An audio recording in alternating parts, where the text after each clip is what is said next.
মারাত্মক স্বাস্থ্য ঝুঁকি নিয়ে কাজ করছেন খুলনা সিটি কর্পোরেশনের 530 জন পরিচ্ছন্ন কর্মী। প্রয়োজনীয় উপকরণ ছাড়া ময়লা আবর্জনা পরিষ্কার করায় শ্বাসকষ্ট, চর্মরোগ সহ নানা রোগে ভুগছেন তারা।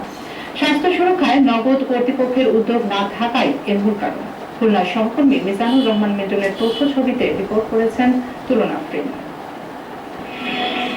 প্রতিদিন গড়ে 500 মেট্রিক টন বর্জ্য উৎপাদন হয় খুলনা মহানগরীতে।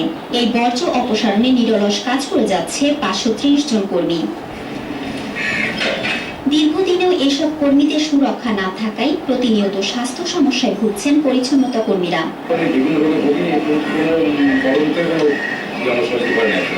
সুরক্ষা উপকরণ সরবরাহ না করে কেবলমাত্র উপদেশ দিয়েই দায় এড়াতে সচেষ্ট কর্তৃপক্ষ।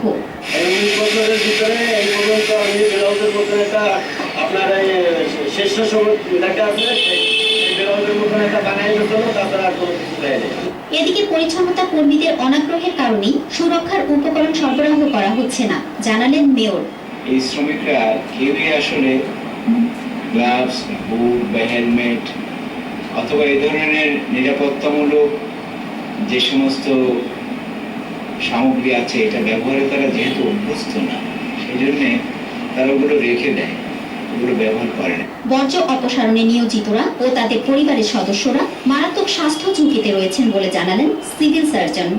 Diarrhoea, dysentery, giardiasis, even typhoid fever.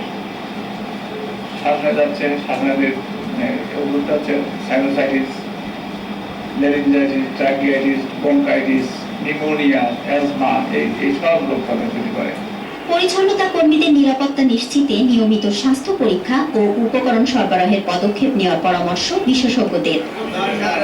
তুলনা আফরিন, এশিয়ান টেলিভিশন।